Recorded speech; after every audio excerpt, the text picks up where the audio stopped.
forward for cocoa production that benefits the environment, farmers, and community at large. Farmers and SMEs, our LPAs, need support to be the compliance requirements that we need here. Thank you very much.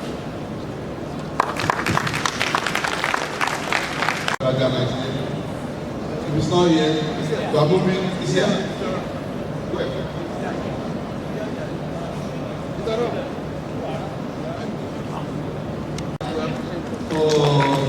Dr. Manu Philip, the current director of World Cocoa Foundation, Ghana. He has a presentation here with the topic Deforestation-Free Cocoa, Understanding the Impact and Limitation of Cocoa Production on Forest Biodiversity.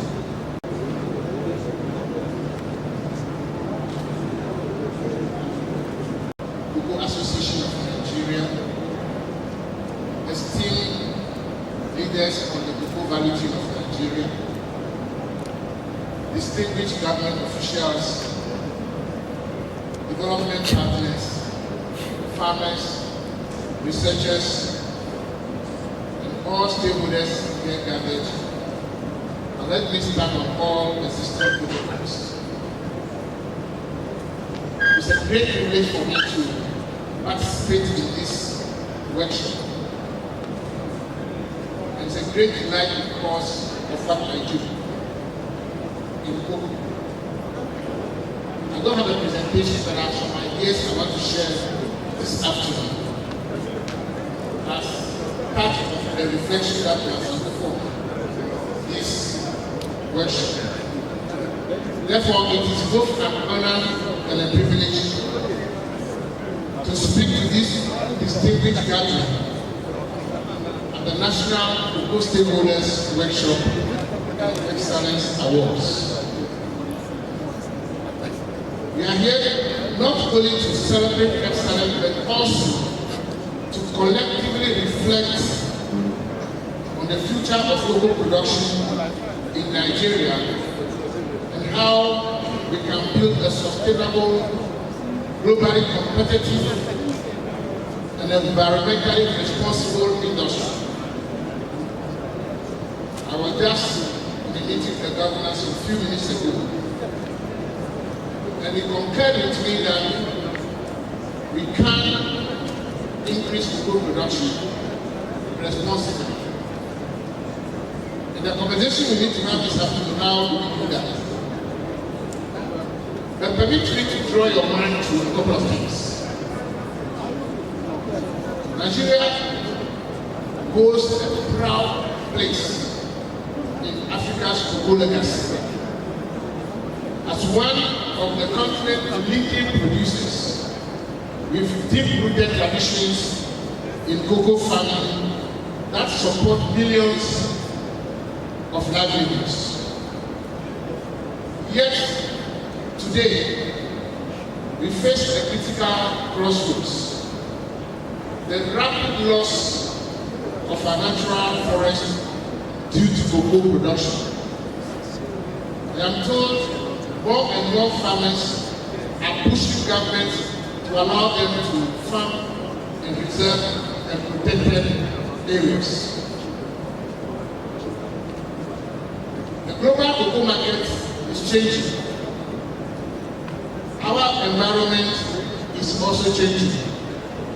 It is no longer a myth that climate change and its effects have repercussions for livelihoods. Markets are equally becoming increasingly sophisticated, demanding more accountability from every grain of beans that is produced. They demand ethical, traceable, and deforestation-free cocoa. This is no longer a preference. It is becoming a requirement. Understanding deforestation-free cocoa also requires that we understand our own circumstances. But permit me to highlight the fact that deforestation-free cocoa refers cocoa that is produced without converting hitherto reserved and protected areas into farmlands. Why it is important?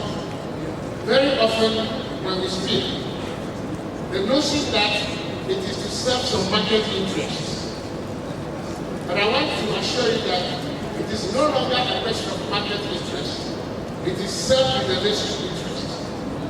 Because if we destroy the environment, which must protect our future, then the harm to us is far more than the harm we can do to the market. Now, because Nigeria is losing forests at an alarming rate, we have to do something. For instance, according to the FAO report, between 2001 and 2013, Nigeria lost more than 3.1% of reserved forests. If you convert that into hectares, it's massive. And the rate is growing faster by the day. But all of a sudden, my voice cannot be heard. Thank you for the person who increased the volume. So I'll try to lower my voice now.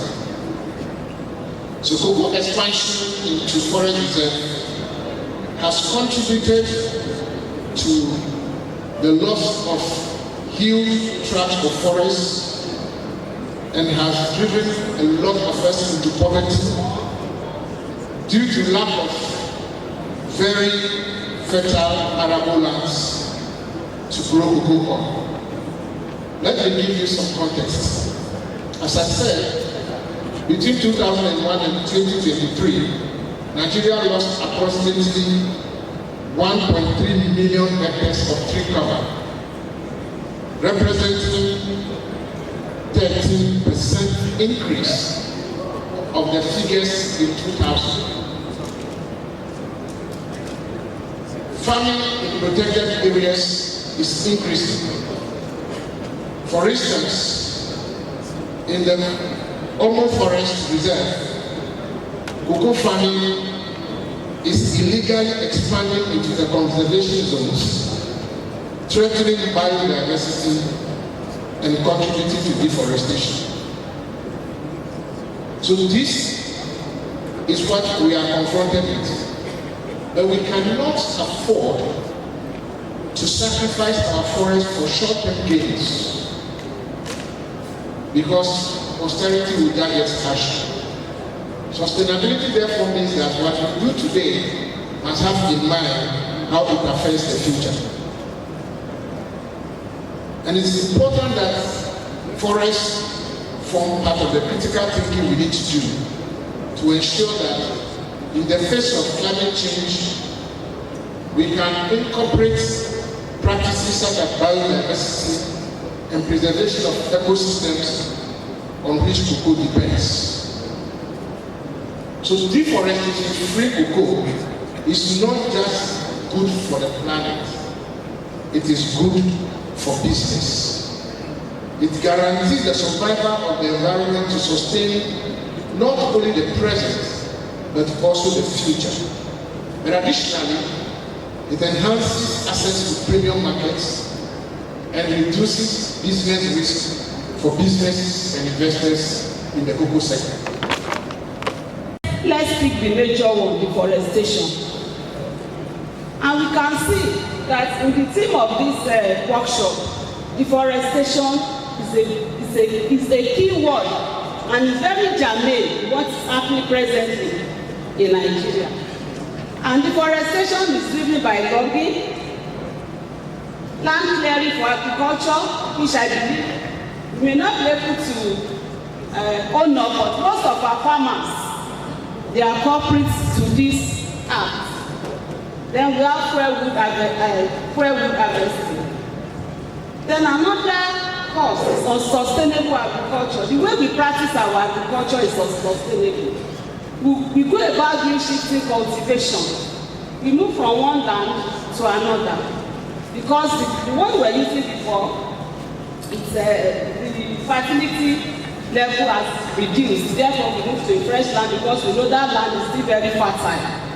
And in doing that, gradually the forest estate is being destroyed, ecosystem is being destroyed, and we are losing our biodiversity. Also, there is the issue of overgrazing by our cattle rearers, the herdsmen. Urbanization and infrastructure. Of recent, there is this estate that is being constructed here.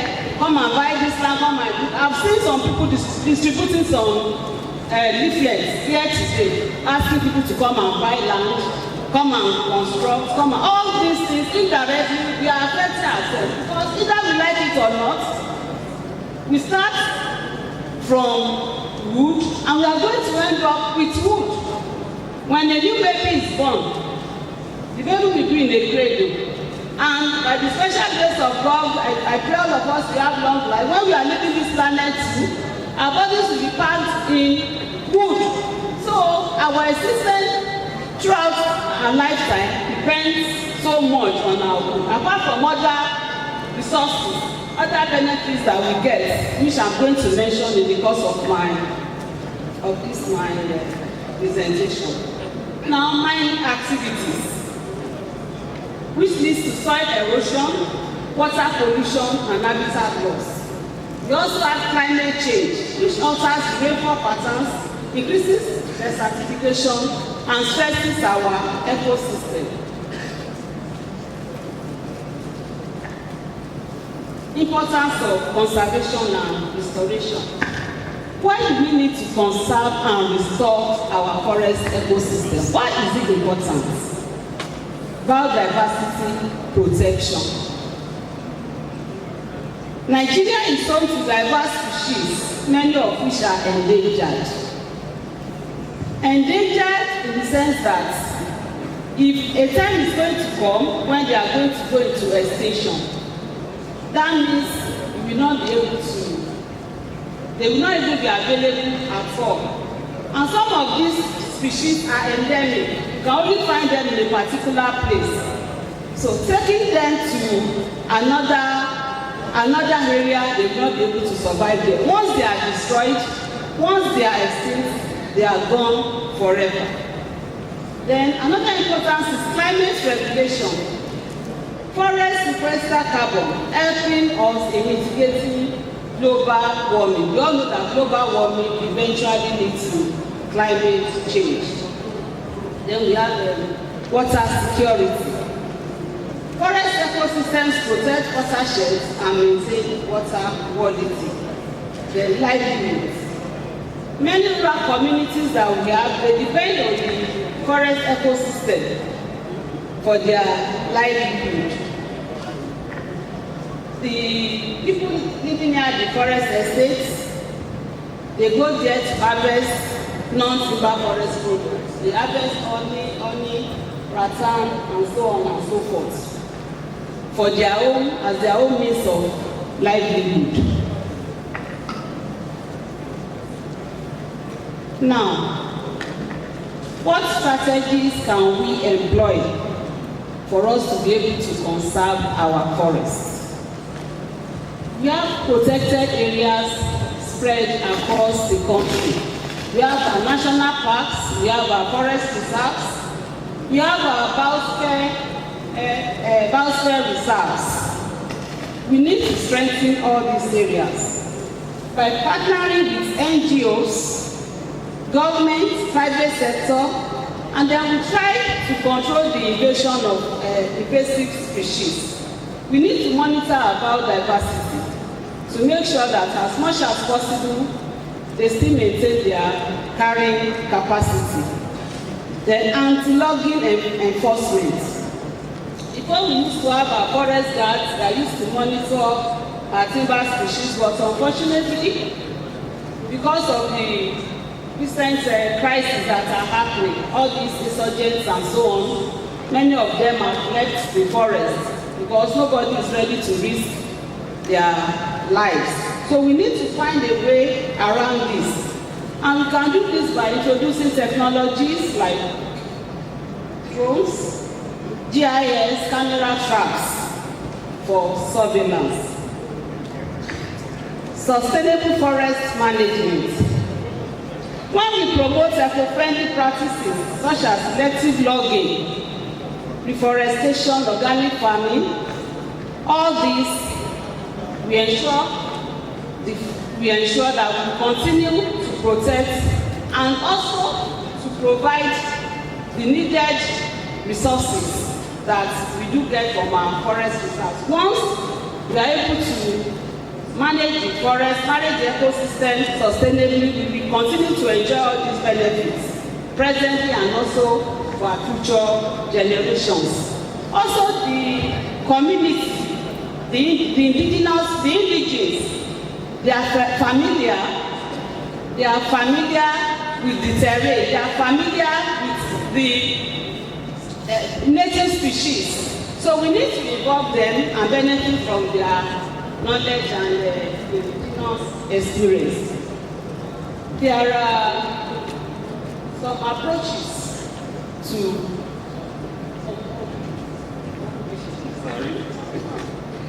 now, approaches to conservation.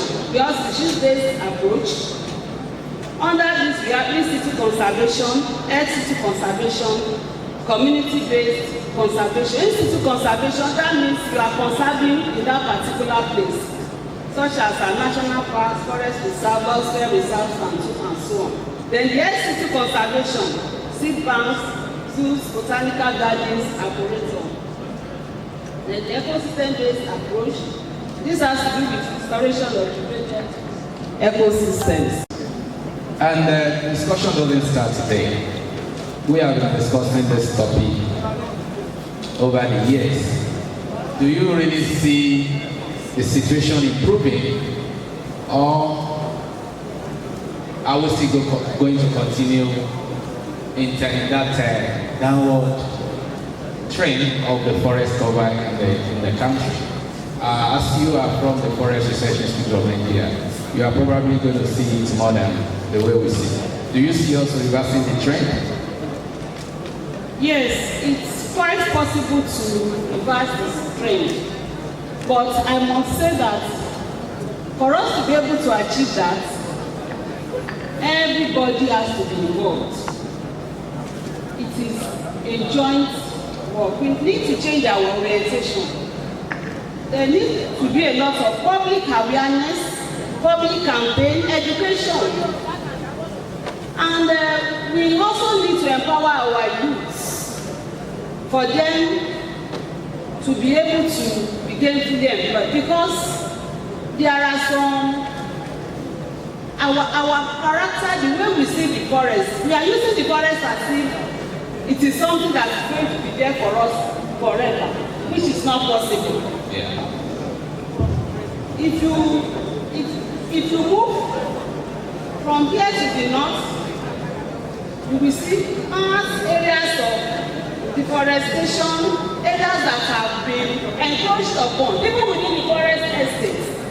A lot of destruction has taken place. I want to mention the case of Welfare Reserve. That Welfare Reserve is being managed by the Forestry Institute of Nigeria. And there are 3 basic zones here. We have the core zone, which is not supposed to be touched, not supposed to be disturbed. Farmers are gradually entering the place. They will fell the logs, they fell the timber, even the ones that they intentionally kill the timber species, just for them to be able to have access to plant their crops. So, if I get you right, you mean we need a multi-stakeholder effort for us to reverse the change. Definitely. Because out there it doesn't look like it's going to reverse. Okay, we are here trying to improve our productivity. We are talking about improving our productivity, having a better market share as far as Nigerian cocoa is concerned. And at the same time, we are also talking about forest conservation and also restoration of the degraded area. On the field out there with the farmers, this looks contradictory. How do you think they feel, how do you want them to increase their productivity without encroaching into the unused land in their own mentality? So I'm coming to you, Mr. Olawale Awoyemi, from Trace. Increase productivity, increase cocoa productivity, merge with improve, merge with forest conservation. We want to improve our productivity, and we still want to restore the degraded forest and forest conservation. Do you see this possible, and how do you think this can be achieved practically? Which also discouraged them to wanting to adopt cocoa agroforestry. But I know that if the right leadership by the relevant government agencies and enforcement and trainees is being strengthened, I'm quite sure the farmers are here. They will be able to follow the best practices, which will definitely enhance their productivity. Relevant agencies are doing the needful. The farmers are ready to employ the necessary practices. Because the farmers, as I said earlier, the farmers need assurance that implementing sustainable agricultural practices or ecological practices will not hunt them back. And that is why some of them are skeptical in doing that. So now I will be going to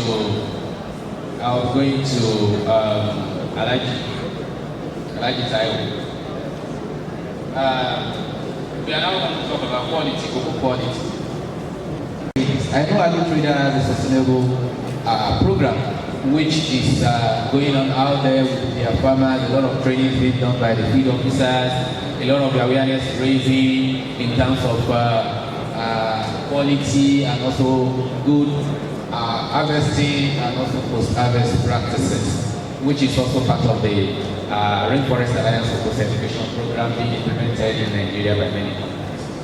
My concern now is that where are we not getting it wrong? These sustainable practices and trainings and initiatives have been around for almost a decade or more than that. However, in Nigeria, the quality of Nigerian cocoa out there is still not looking friendly. The report from out there is not painting us nice. What are we not doing well? What are we not doing right? Where are we getting it from? From your own perspective, where do you think we are getting it from, and what do you think we need to do to change the narrative? This deforestation we have been discussing.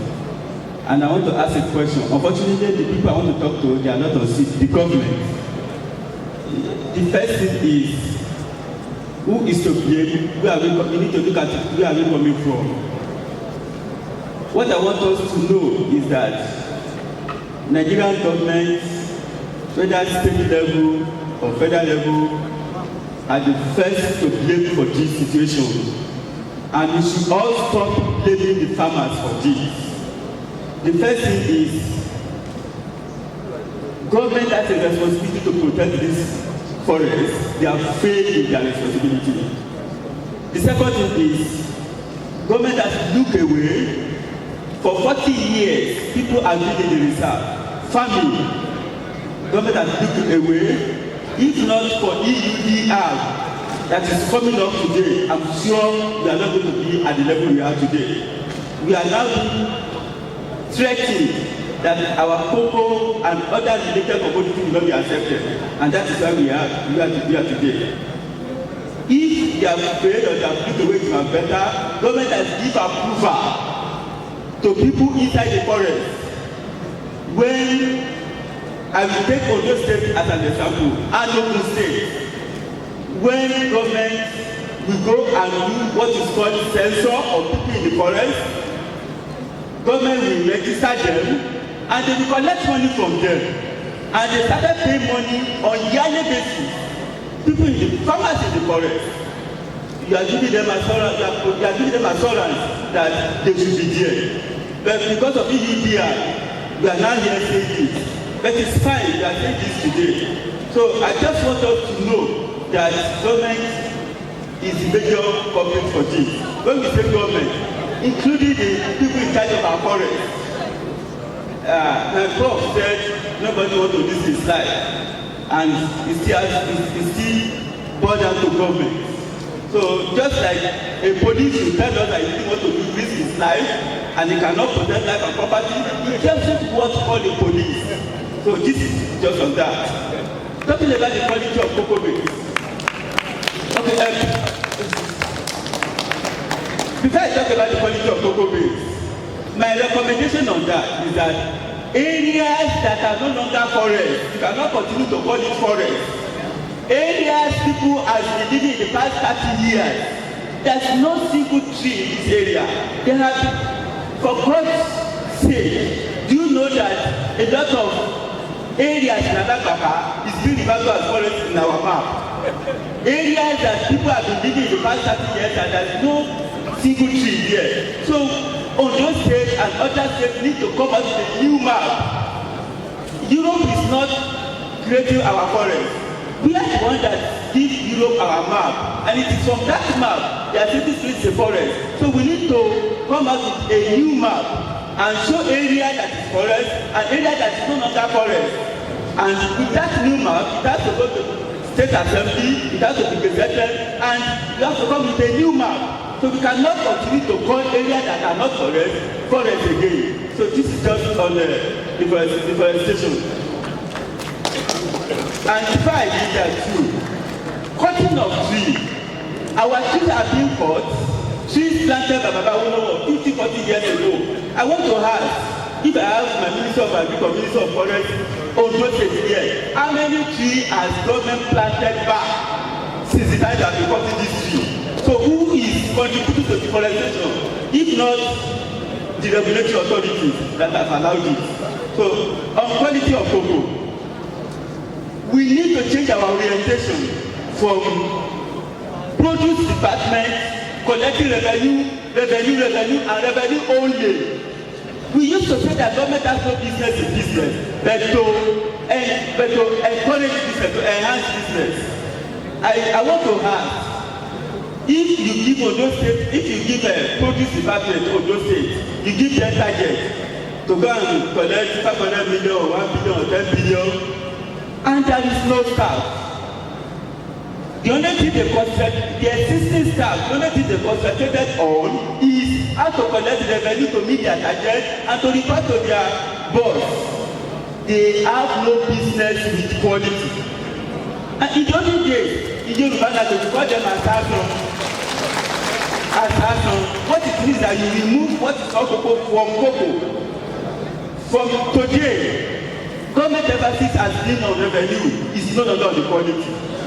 No staff in our produce department to enforce this. So let us now ask question, how do we get it wrong? One, if you have enough factory, I can imagine 50% of Ghana cocoa is being processed in Ghana, and they produce in Ivory Coast, 50% of Ivory Coast cocoa is being processed in Ivory Coast. Ivory Coast produce about 2 million, 1.8 million metric tons of cocoa, or 1.4 as of today, million metric tons of cocoa, and 50% is being produced in Ivory Coast. Why is it that 20% of Nigerian cocoa with our 300,000 production is not processed? I'm processing cocoa as a processor. I don't want to receive stone. I don't want to receive placenta. So if you bring it to me, I set it back.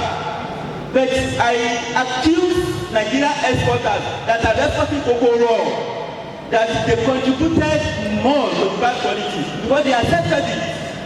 Somebody has provided market for bad quality. So we need to start from home. First of all, talk to ourselves as exporters. Who is buying bad quality cocoa?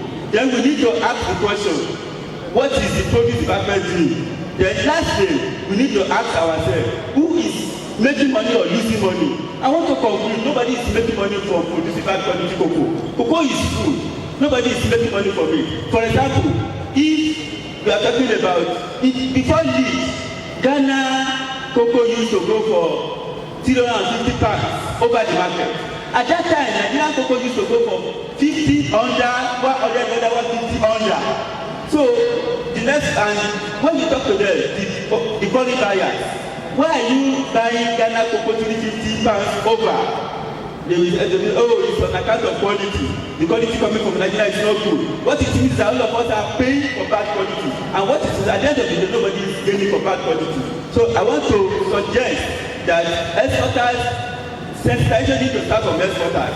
Who is providing market for you? Yorùbá ṣe ẹni tó gbé epo láyà kò jáde tó ẹni tó gbà sílẹ̀. The exporters that are buying it from them are the ones tó gbà sílẹ̀. They are the ones that are taking it from them. So thank you very much.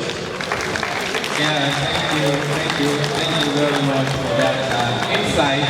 Meaning that doing the wrong thing. However, the system that permits it also needs to be worked on.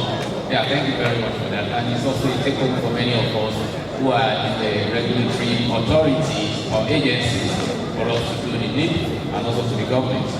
So, yeah, I'm going back to that issue of deforestation. And restoration activities is perceived to be happening in some areas.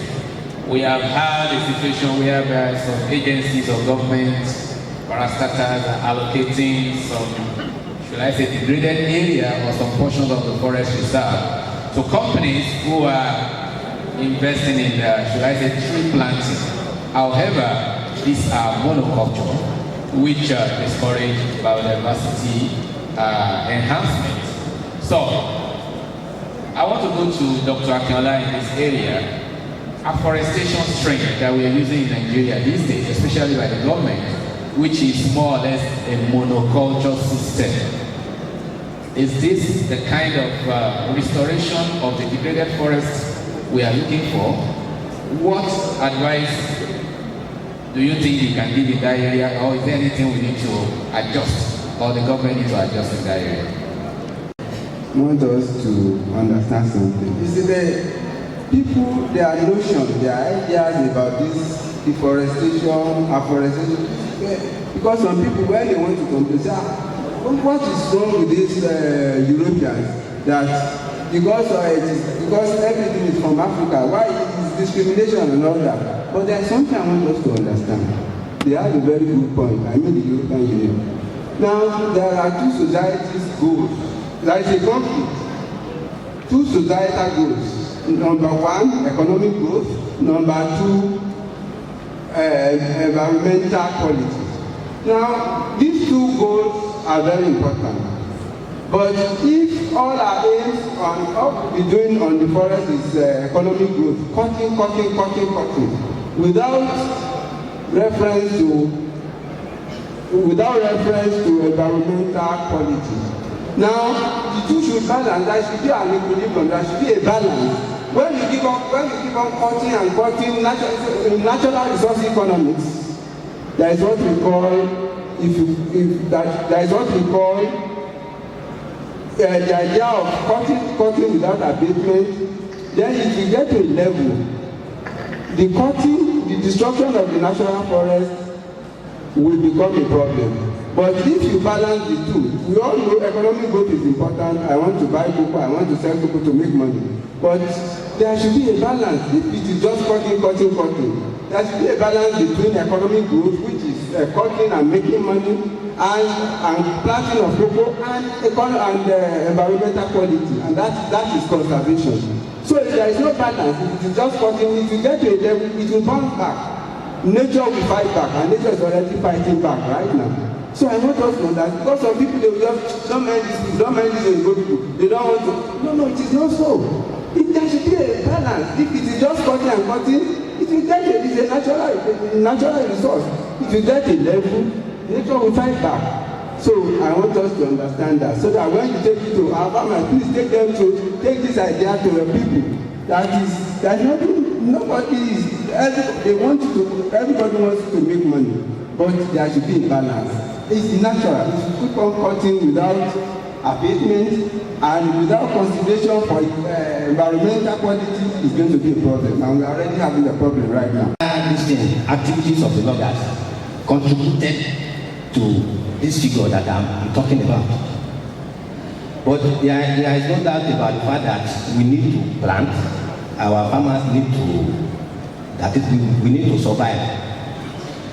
So if you go to the forest as a cocoa farmer, automatically there will be deforestation.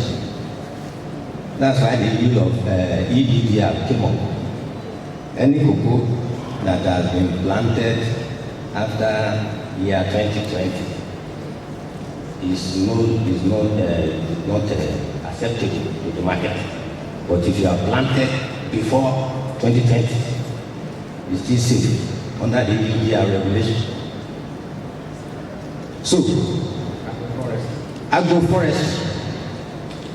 We have 44 clusters under our FFPS groups. We have facilitators of the field that has formed groups. We have 44 clusters, then over 445 groups across the 8 mandate local governments that we are operating. We are operating now, Apure South, Iloluji, Okeibo, Idore, Odigbo, Ondo West, Owo, then Odigbo and Irele, and Ogukitikupa, making 8. So what we do is to sensitize these farmers concerning the use of agroforestry and the need for them to know that you need to plant tree. Because the use of carbon capture, carbon sequestration, carbon credits is very key to nature. Because what we breathe out is carbon dioxide. And these trees are the one taking it, and they give us oxygen. These are natural things that we need to be very careful about. And the more these trees are going down, the danger for nature. So we tell them there are trees that are compatible to your cocoa farm. Like we distributed to some groups in Idore and Udibu, like soursop, African breadfruit, and the likes. But what we told them through our facilitators that you can plant them as boundary trees. Yes. Other plants, you can plant those trees as other trees, which they really adopted. And because of the rain last year that is about to stop, we have to stop the activity. And we are commencing this rainy season now for the distribution of fruit tree seedlings to the farmers across the 8 mandated. But please, sorry. For restoration, at least we have over 200,000 seedlings with frame, because frame is a major partner with FAO-GF7. And currently we are discussing with the Ministry of Agriculture and Forestry on how we can restore the degraded landscape. At least we want to start with 100 hectares. The trees are there ready. And as at day before yesterday, we have discussed with the Permanent Secretary for Forestry. And we have mapped out some forest reserves that have been degraded so that we can start from there. We can be doing the talking, but the most important thing is to implement. The tree seedlings like mahogany, ceiba, Mazunia, they are already there at frame in already. And for the record, we are also supporting them to upgrade the nursery there so that they can produce more, increase their capacity. So that is what we do about restoration. Thank you. Yeah, thank you very much. Let me clear one thing so that we don't go with a wrong information. When Dr. was talking, he said planting 2020, that any cocoa planted. So if we are not talking of replacement in your existing plantation, the planting is talking about going to the reserve or forest, new forest to start a plantation. So we are not, there are replacements in your existing plantation. Yeah, thank you very much for that clarification. That is very much necessary. Even though I am still concerned looking at all this effort of restoration and also conservation of the standing trees and also the planting, how successful are they out there? How much forest cover are we able to reclaim? The legality, which is now part of, let's even assume that the people and area forested by 2000 and the people have been planted there, probably will pass the deforestation rule of the EUDR, but legality, which is still the fact that that area is still under an area that what we see as a protected area. I know Trace is trying to make some moves, working with the government, relevant stakeholders, authorities in updating our national forest intervention or land use map. Are we having progress in this direction? Where are we headed? Should we be optimistic in that area? There is a huge market opportunity and also provided with the relevant technical support. And I'm quite sure they are working towards having executive or legislative support on that strategic plan. And that strategic plan also has elements of updating the land use map, which will enable them to take decisive decisions on how to comply to the EUDR as related to legality. All other states also need to follow, especially in Ondo State, now that His Excellency agreed that or declared that certain hectares of land has been declassified. And it will be. So if there is a proposition, then there should be a legal instrument to gazette. And in the process of also gazetting, there will be, some people will be inconvenienced because they will have passed the red line. And so the issue will be what will be the provision or solution for such livelihood that will be affected. And issues around legality or policy enactment will need to be backed up with enforcement. And also there should be a clear transparency and accountability mechanism. That's part of what is distorting the system. And we are strongly working on, jointly working with all the multi-stakeholders to have a national traceability system that will be incomparable in the sense that many actors and players can work on, and there will be a strong data security protocol to protect all the relevant agencies from the public and also from the private sector. And if we can farm up with the state at which we are now, in terms of the data structure or the data warehouse that has been put together by there's about 15 industry partners and other public agents currently are putting a data warehouse structure that we are envisioning for the Nigerian cocoa sector. And the lead agency, maybe the National Cocoa Management Board now, can take the lead to ensure that the traceability system that we are envisioning come to limelight. And we can quickly test run the traceability system with some of these legal pronouncements of the forest protected areas and test run it before the deadline or the compliance for January 2026. So it is. I said that cocoa will not be acceptable as cocoa planted after 2020. It may not be acceptable in the international market. But for the look of things, I believe IDH have not done enough because there is not much sensitization. We see sensitization nationally, like you see the one the wife of the president is doing.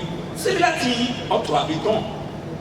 If we are having this short period of between 20 and 2025, you will be surprised. Many are not aware, the farmers, many are not aware that by 30th of December, the cocoa may not be accepted, which means those in charge of bringing this information to Nigerians are not doing enough because there is no much sensitization. Then two, we talk about the question of, for example, His Excellency, many of the questions His Excellency was raising to, or the explanation His Excellency, many of those events takes place in many states, including those states, where the farmers illegally migrated into the forest reserve. Whether the foresters were sleeping or the community people brought them in is unknown. But however, in those states, with the government that was in power between 1999 and 2023 couldn't drive the farmers because a high power from Governor Yenola came and said, the people in your forest, they are Yorubas. Please don't just drive them away. If you drive them away, there will be another problem like what happened between Pikeke and this issue. Please allow them to stay, but let them be paying government rent so that they will be paying some certain thing to the state government. And the state government now said, okay, that is okay, because if they are paying rent, they cannot lay claim to be the owner of that forest. Are you getting this? Now, for example, the governor makes a system which also we are also doing in those to give it to investors, some part of this land. Now, these farmers are going to be located maybe to a certain place where they are not going to plant fresh cocoa. With the new law, how will the cocoa be able to meet up with the international market? Cocoa that doesn't meet the requirement will not be sold in Europe, not internationally. So you can still sell to America, to US, to China, to India, to whichever country that can buy, but not to Europe. Now, on the sensitization, I think this has been on for over 1.5 years. Actually, the cutoff date was December 2024. But because of pressure, not from the cocoa sector, I can tell you, from the palm oil sector, the EU was, what do I say, forced to shift the date because, and the cocoa company, the brand, because by then, they were saying you can't even export from Europe any cocoa that doesn't, any product, cocoa product, which is chocolate, that doesn't meet the requirements, the compliance requirements. And then those companies, Mars and Hershey, no, not Hershey, Mars, Condolence, and all those ones, put pressure on their parliamentarians and said, look, give enough time for these things to be done. And that's why they shifted it to December 2025. So, but I tell you, it is not the exclusive duty of IDH to inform the world or to talk with Nigerians. And that's why we're happy that we're getting an agency that is managing cocoa. We've always been advocating for an agency in Nigeria that can manage the cocoa sector, which is the National Cocoa Management Board that is coming on board. It is their role. It's the role of CAN. It's the role of other stakeholders to do that. But CSOs can support. They can do a lot more, but we don't leave it to them. Now, on the issue you raised about the forest, I mentioned it in my presentation. There was an issue when we were doing certification in Ondo. There were some areas the farmers have been living for 30 years. Somebody said. But when the certifiers came, they said, no, this is forest. And one of the protocols is that you can't certify a coconut produced in the forest area. But the farmers say they be living there, they all got all those ones. But the issue is, there is no gazetted, somebody talked about it. Let's have a clear map, have a clear gazette that this area is, if you want to declassify, you do it. But there should be a government document saying, this is forest area, this is a non-forest area. If it's not there, we're going to have problem again. So it has to be clear, and then there are a lot of things government have to do in terms of environmental policy in this. And that's why CAN and all other stakeholders should impress on government to do what they need to do. Otherwise, by January, we'll have problem if things continue. Because I was speaking to one of the traders who just said, who informed me that, oh, but they are still not there. Every cocoa farmer in Nigeria must be certified before December must engage in sustainability if they must continue to sell their cocoa in Nigeria. Thank you. I'm giving the answer. But I saw my brother, Alaji, hands up. I think I want to say something. Going to Asia, going to America, and going to Europe. We should not forget that about 70% of Nigerian cocoa is going to Europe. And what that means is that even part of the cocoa beans going to Asia, the product is still finding their way to Europe. And we should know that Europe is the largest consumer of chocolate. And that means we must work to be EUDR compliant. So we cannot say, okay, if you are not compliant, we can take it to Asia, we can take it to America.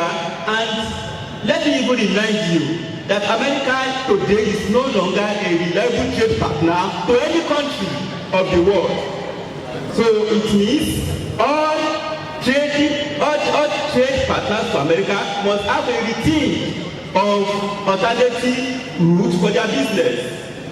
Trump is very erratic, unpredictable, can say yes in the morning and no in the afternoon, and we must prepare for this. So that is on that. My brother from Edo, please go back to Edo, go and tell your government in Edo that you need to declassify those areas that are no longer forest as of today. Let us also tell our His Excellency Governor Yedatiwa that he needs to declassify areas in Ondo State where our farmers has been staying there in the last 40 years, and it is clear that they are no longer in forest, so that we gazette it, we have a map, we remap, we produce a new map for our forest, and we come back to say no, this is in 1950 area you call forest can no longer be regarded as forest in 2025. So we need to do that. Thank you. Forestry existing together, and we have some portion they are marked for forestry operation and some for cocoa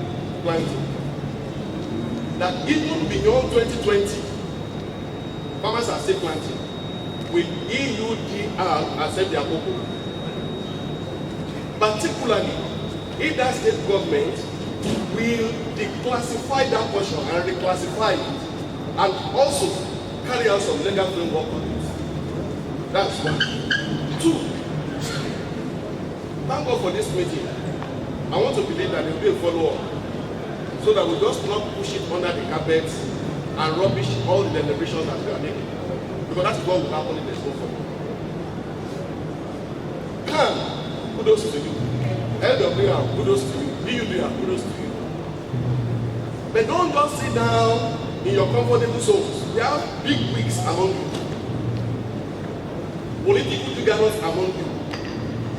Form a common front. The state governments are not hosts. Approach them. Use your position to approach them. Okay, now that we want to leave the forest reserve, what alternative provision do you have for us? Are we to rent? Are we to do outright purchase of this farmland? If that's what it takes for us to continue production, good. One thing I know is that one day oil will be rejected in the world market. It will come back to agriculture. But if you don't have land, do we plant inside our room? It's still in the forest we have to plant. Where is the forest? It is under the custody of the government. That is why CIFAN and CAN should bridge the gap between them and work in synergy to make sure that they approach the state government. They should know the problem farmers are facing in each of these component states and look at the strategic way by which they can overcome all these hurdles, particularly as it applies to land tenure system.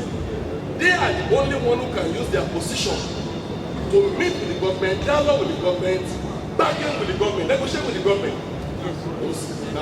make sure that they have an headway as far as this EUDR and land availability is concerned. Then lastly, gone are the days where farmers will not want to invest in the business that is doing. When you're expecting that government will give free chemical, free land, free this, free that. If cocoa is about 12 million per ton, why can't you reserve some portion of your profits for your expansion and buy land? It's good that government can give us alternate provision, give us land. What are you doing with the profit that you have made? Any company that wants to progress and expand must buy land to do that. Sincerely speaking. So, we should see that we should also enlighten our farmers. Part of the profit they make should also go into provision of land for themselves. Thank you. Thank you, Director of Producing Ogun State. I don't know, let me invite the chair. Countries have done it, don't want to mention names. We have to reclassify it. We have to let the individual know that these are related and we gazette it. They are not the ones who dictate to us where the forest is. Because we are not dictating to them. In fact, of recent, in the meetings they were holding, they even want to exempt Europe that have virtually deforested their area. So we too must look inward. It's not every time they shout, they talk, they start shaking and shaking. No. We have to do this. We have to recommend that we have to reclassify these areas and tell them these are areas for cocoa and other plantations. They don't hold us to it. No, we'll get that to it. It is not easy. We have done a lot on UBR. The man seated there knows what we have done. We've done a lot. We are even about getting the certificate on the individual level, but it is a very difficult thing to do. One of the easiest escape is to let them know we gazette it and repeating it. I don't want to mention the countries that have done it. It is not every time they shout, we start shifting and shifting. We have to face them. Thank you. Most of the maps we have today are all outdated. I'll give you an example of the Cross River State Forest. I was chairman of the Cross River State Forestry Commission and I know what is happening. Some of those maps were drawn, some in the years 1930, 1940. We cannot rely on those maps right now, and that is what the EU have. Thank God to Ghana, when I went to Ghana with my commissioner. Ghana themselves mapped out what they call reserve, and I'm sure that is what they gave to the EU. The EU are not the one to map our forest for us. So we know which area is preserved, which area is protected. So we are the ones that should map out the areas and give them the map that this is the map that we are using. In fact, this forest is like this. We have the reserve, we have not. All those information should come from us, not from them. Because if you wait and sit down that it should come from them, they are going to apply the one that were there in the ages. And then you can imagine that as a result of that mapping, as a result of that survey, maybe in a village, if there were 20 people, today there are thousands. So I want some of these things to be considered. Let me final solution, or this is not the best solution to this issue. We learned that there are settlements, human settlements, during the time when the forest reserve was gazetted. There are settlements there, but it doesn't necessarily mean that the gazetted was wrong at that time. It just means that the people there, they are meant to be like the forest guardians. They are going to engage in their livelihood, but their livelihood practices will not be that will lead to the deforestation. They will just help to maintain the standing trees and the existence of the forest. That is why they may be there. It doesn't mean that that area is wrong and that must be declassified. Also, if we're talking about that all areas where farmers or cocoas are found should be declassified, then probably you are telling us to go to 0% forest cover, which is not also the best way to go.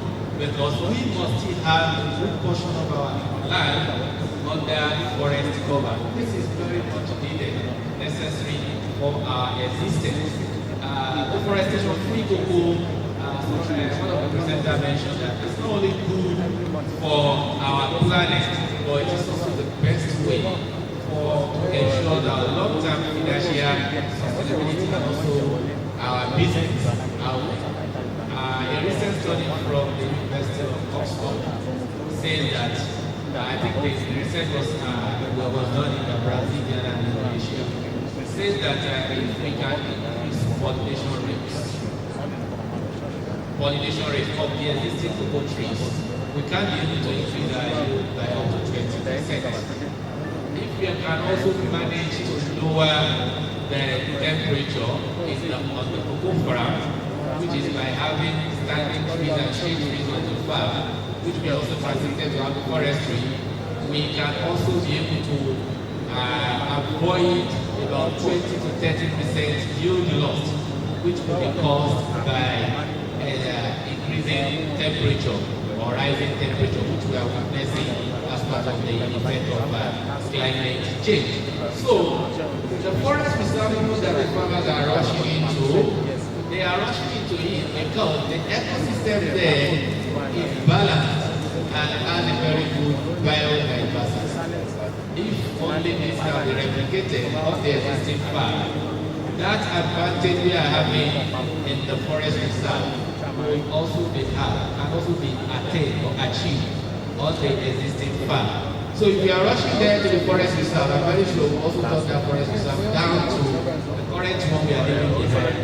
And then where we will borrow from Cameroon or we'll borrow some land from the Republic of Benin. So we still need existing forest reserve to be restored and also keep them standing. So we have learned from our presentation and our discussion that forest increasing yield and also increasing productivity as well as forest restoration is possible, but all stakeholders must come together to achieve this. We also learned that monoculture in terms of afforestation is not the best. Even if this has to be done, then we need to prepare some management practices for those investors so that they can be able to implement some management practices which will still ensure biodiversity conservation.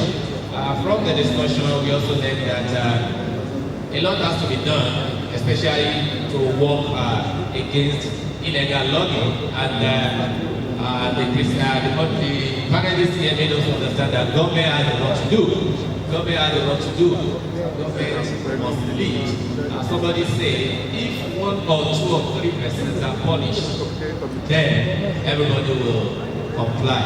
So government has a lot to do in preventing this illegal logging, which is discouraging farmers from implementing afforestation.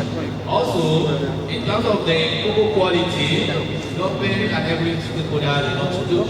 Farmers need to be sensitized more on the need for them not to jeopardize all efforts of the country or the development partners or all stakeholders in this aspect. So we have a lot to do in that area, and also the government in terms of the introduce inspection offices or agencies also must do better in this area. We are still on course, and we believe that we are optimistic going forward and we'll be able to have a deforestation free and EUDR compliant by December 2026. Thank you very much to all the panelists. Who are here present, particularly First Bank and Fidelity Bank, for your contribution in making sure that this program is successful. Let me thank all those who have participated, especially those who came from far, those who came from Ido, those who came from Taraba, those who came from Abia, those who came from Cross River, those from Ekiti, and every other part of this country. I thank you so much for coming. Cocoa is our business. We must all put our hands together to make it great, and that's the reason why we are here. For those from Federal Ministry of Trade and Investment, Federal Ministry of Agriculture, the Director of Produce, Green, and every other person who have participated in this program. Thank you very much, and may God continue to bless you. As we meet here again tomorrow to continue our deliberation. To the agricultural export economy, because lastly, to the meat in the institutionalization of a national disability system. Now, I think it's just normal for me to show some appreciation to the Council of CAN, LWR, Trace Project, for inviting me to speak with you. This is not the first time I'm speaking with my Cocoa family. So, but I still need to at least appreciate your calling me to come around and speak with you. And what I have done is to look at the theme of the workshop, look at the topic you've given me, and I've extracted the key phrases. Can you please move the slide? Industry, growth and development, and then joint task of stakeholders. I will start with interest to pursue. At the same time, we have a collective responsibility. The government to do some things. The road, clean environment, but we don't pay taxes. Do we? So we run away from responsibilities, but we have interests which we want to pursue. In this instance, we want to achieve disability. We all have to assume collectively the responsibility involved.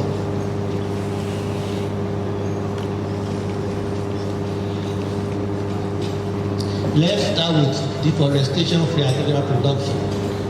And I know some papers were presented yesterday. I don't know which ones were presented. I didn't know about the other papers were to be presented before preparing my paper, but I was quickly run through some of these ideas. Removal of vegetation cover, when we just cut trees indiscriminately. We cut trees for furniture, for manufacturing of pulp and paper, for firewood. All across the world is a problem. Statistics say over 420 million hectares of forest was converted to other land uses between 1990 and 2020. Here in Ondo State, I will talk about this because it concerns cocoa. A lot of cocoa lands are being converted to other uses. Cocoa plantations that are still growing, producing beautiful cocoa, the lands are being sold and cut for building houses. I work in Futa, just come around Futa. All the surrounding cocoa land, they are just being cleared and being converted to shock. How will the cocoa economy react to farmers' headers plan? To headers invading our forest? How will you respond? The capacity to respond to and recover from that shock is called resilience. And what about the economic shock? The day our president came into office and declared that subsidy has been removed, what happened? Prices start to go up. Exchange rates start to go up. That is an economic shock. How have we responded to that economic shock in the cocoa economy, the cocoa sector? Our ability to respond to that economic shock and recover is called resilience. That's resilience. So resilience has social. Your cocoa is cutting down trees in the forest. Can they say that?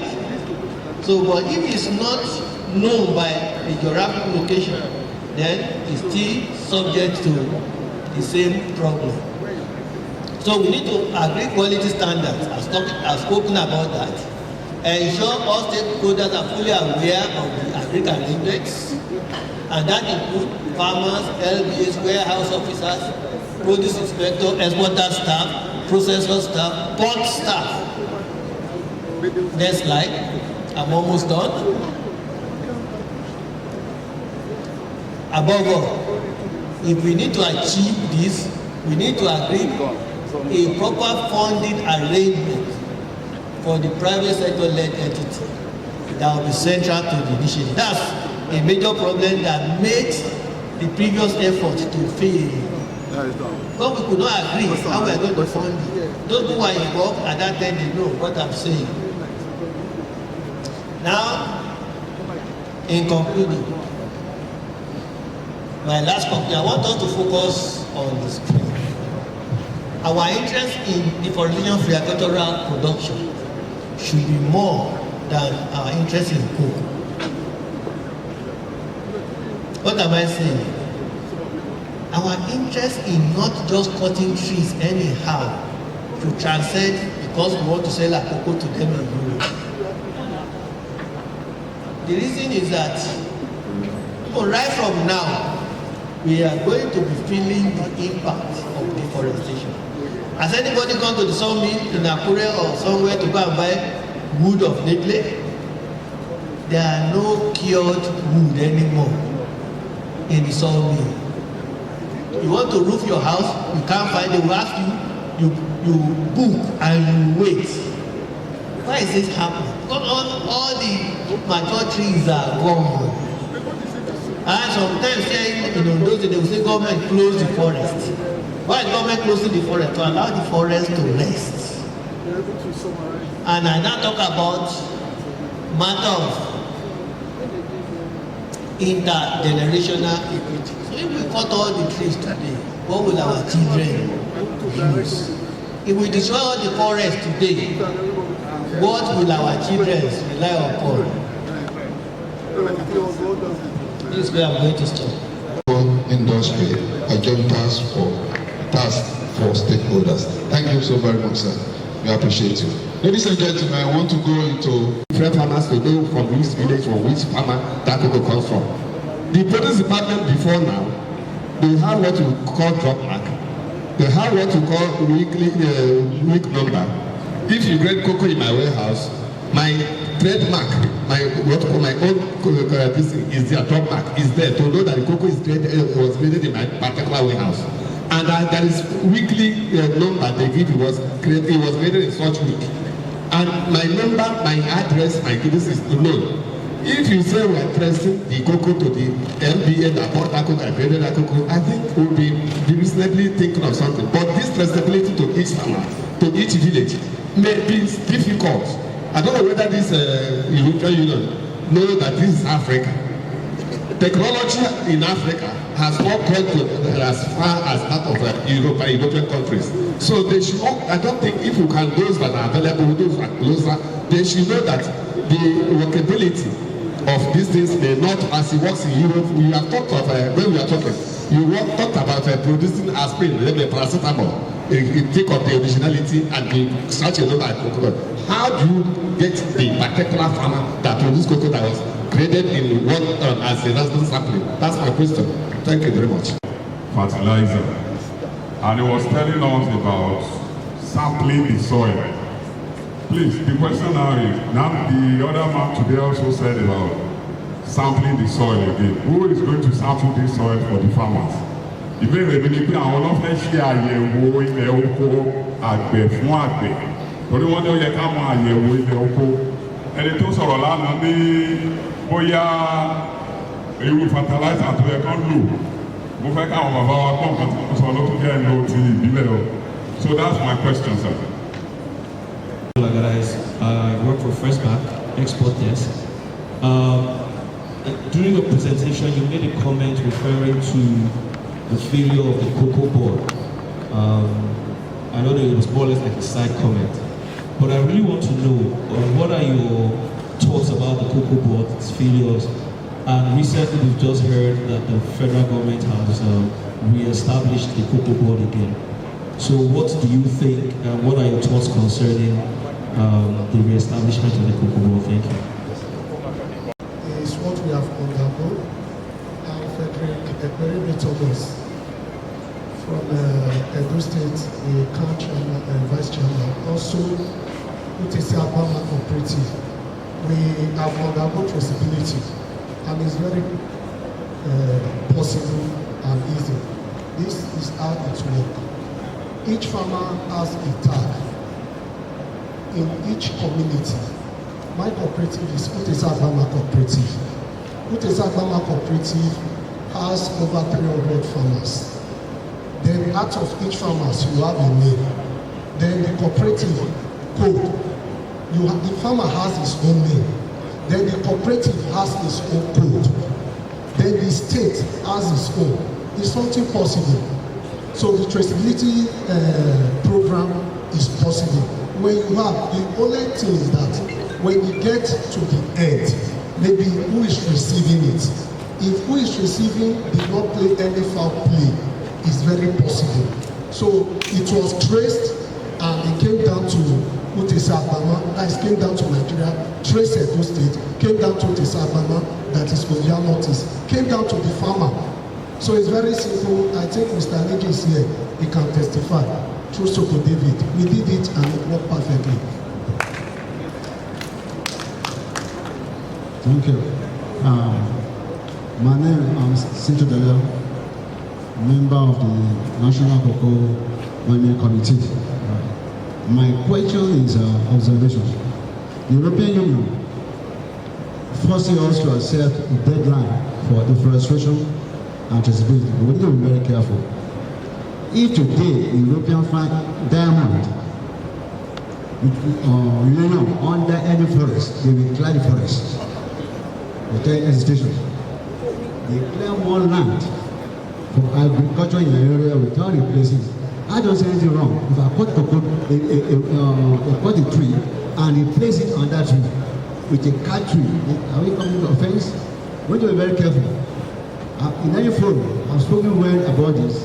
The deadline they're giving to Africans or other cocoa countries is the twisting your neck.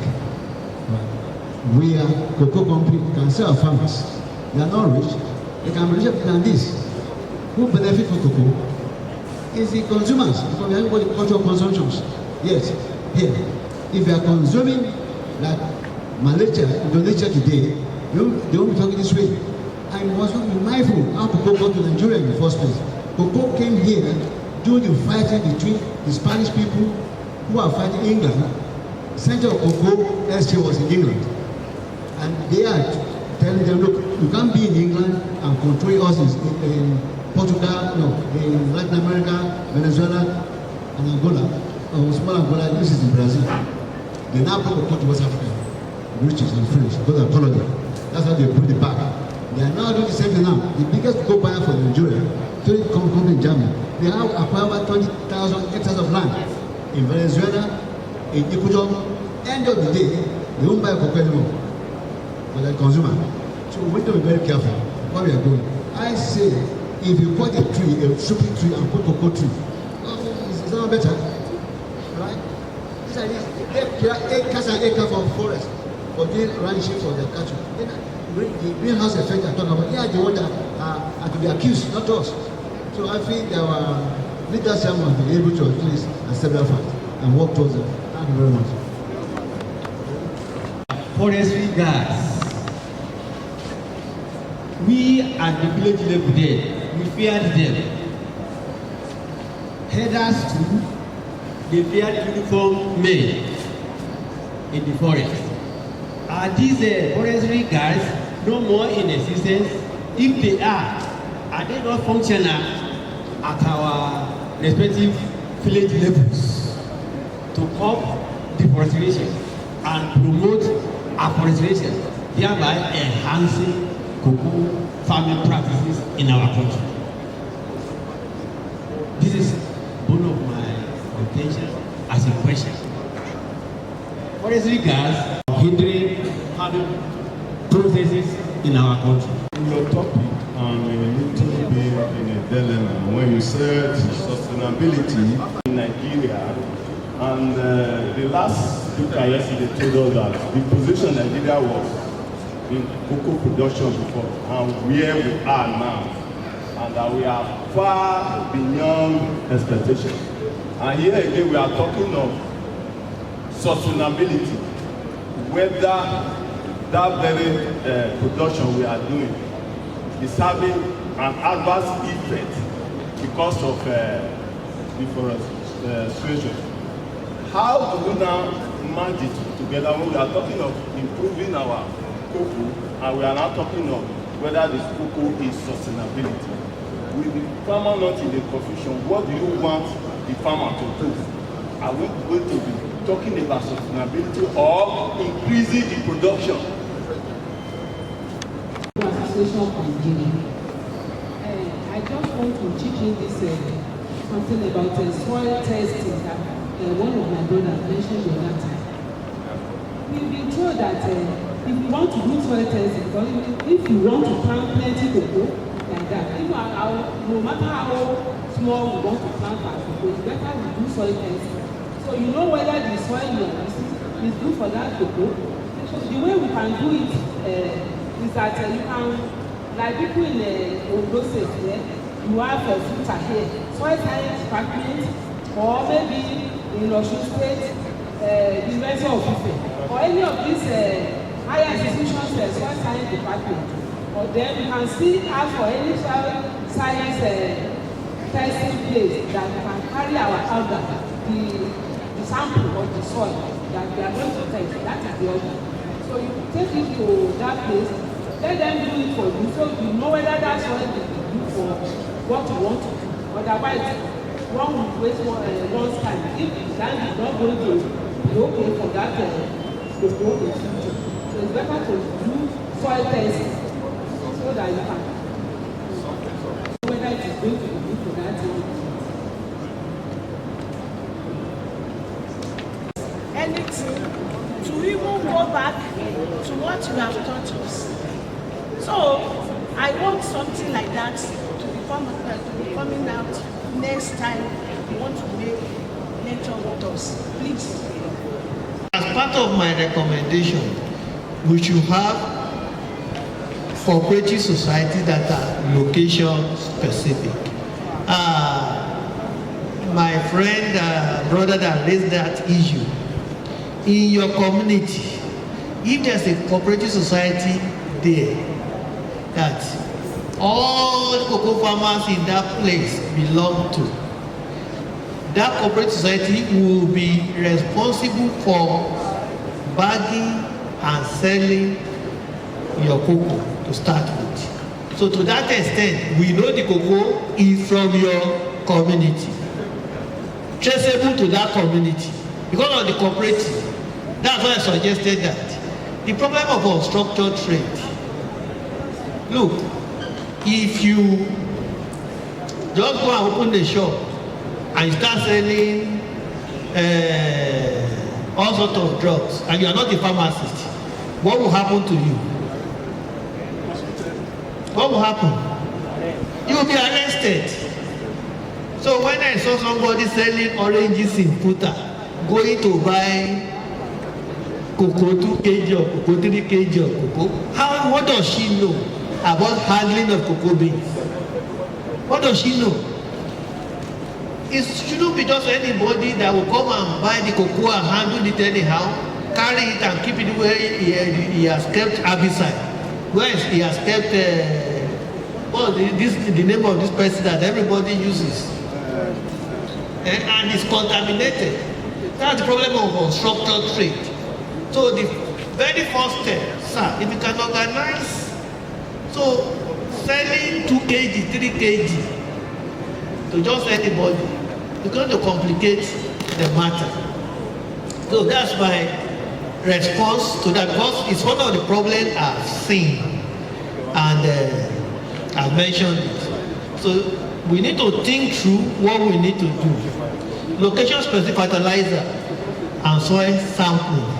Oga Cyril is here, Cyril Ugu is here. I know what you have done about location-specific fertilizer, cocoa fertilizer. No, they don't know about it. They don't know about it. I said I know what you have done. What you have done quite a lot. Spend a lot of money in pursuing the issue of location-specific cocoa fertilizer. So it could be done. And like somebody also said, there are places where you can actually take your soil samples to. If you are spending, for young people, I'm not talking about people who are already 60 like myself and above, but if you are about 35, 40, you are going into cocoa business, you are establishing your farm plantation, you have the potential to run your farm for the next 30 years, 40 years. It's good for you to do all the due diligence. Check the soil before you even start. Check. It's like you want to build a house. If it's a 3-story building, they will tell you how much you have to dig to put your foundation. They will even put some iron in this. So why you know the state of your soil? If you are building a house in a marshy location, waterlogged, there's the way you do your foundation. So you need to know something about your soil, and it's not difficult.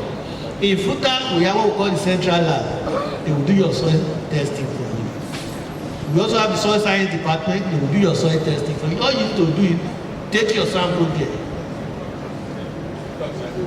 It's not free of charge because they are going to spend money to buy chemical. When you grow your cocoa and you sell it, are you giving your cocoa out free? Look, don't you go to laboratory to test different blood tests? Is it free of charge? It's business.